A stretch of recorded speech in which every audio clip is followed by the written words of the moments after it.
بسم اللہ الرحمن الرحیم والصلاۃ والسلام علی سید الانبیاء والمرسلین۔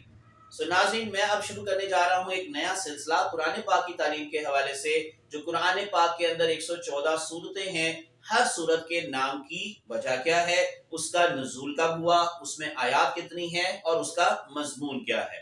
تو ایک ایک کر کے ہم لوگ انشاءاللہ آنے والے ویڈیوز میں ان ساری صورتوں کو ڈسکس کریں گے، اور آپ لوگوں کے علم میں اضافہ ہوگا اور اس طرح میرے بھی علم میں اضافہ ہوگا۔ تو اللہ ہمارے علم و عمل میں برکت عطا فرمائے۔ تو اس سلسلے کی آج ہم تیسری سورت کو ڈسکس کریں گے، سورت آل عمران۔ لیکن اس سے پہلے اگر ان کیس آپ لوگ میرا واٹس ایپ گروپ جوائن کرنا چاہتے ہیں فار تجوید لیسن، تو آپ لوگوں کو کیا کرنا ہے، میرے چینل کو سبسکرائب کرنا ہے اور اسکرین شاٹ لے کر اپنے نام اور اپنے شہر کے نام کے ساتھ میرے واٹس ایپ نمبر پر سینڈ کر دینا ہے، جو اب آپ کو اسکرین پر دکھائی دے رہا ہے، +923466139239۔ یہ سیپریٹ گروپ ہے فیمیل اور میل کے لیے، تو دونوں ہی اس سے بھرپور فائدہ اٹھا سکتے ہیں۔ تو میری کوشش ہوگی کہ میں آپ لوگوں کو جتنا میرے پاس ایک تھوڑا بہت علم ہے، میں انشاءاللہ آپ لوگوں کو ضرور فراہم کروں تاکہ میرے بھی علم میں اضافہ ہو۔ تو ہم اس سلسلے کو شروع کرتے ہیں۔ بسم اللہ الرحمن الرحیم۔ بسم اللہ الرحمن الرحیم۔ سورت آل عمران ترتیب کے لحاظ سے قرآن پاک کی تیسری سورت۔ اس کا دور نزول بھی مدنی ہے، نام کے معنی ہے عمران کی اولاد۔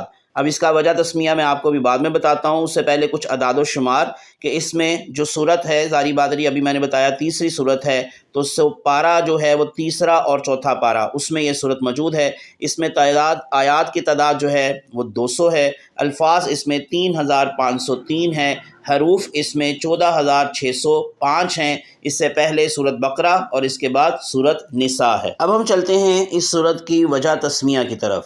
تو اس سورت کا نام آل عمران اس وجہ سے ہے کہ اس میں آیت کے اندر آل عمران کا ذکر کیا گیا ہے، لیکن عمران کون ہیں؟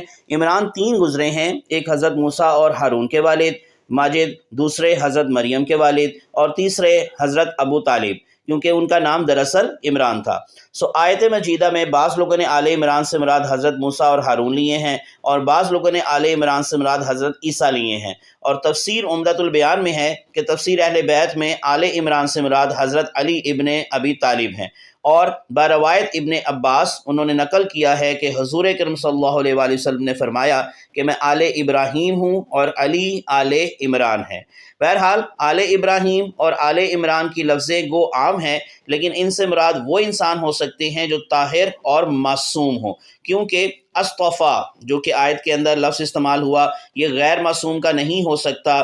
نیز اس آیت سے صاف طور پر معلوم ہے کہ لوگ ملائکہ سے افضل ہیں، کیونکہ ان کو عالمین پر چنا گیا ہے اور فرشتے عالمین میں داخل ہیں۔ اب آخر پر ہم اس کا کچھ زمانہ نزول اور اجزائے مضمون دیکھتے ہیں، اور اس کے بعد پھر اس کا خطاب اور مباحث۔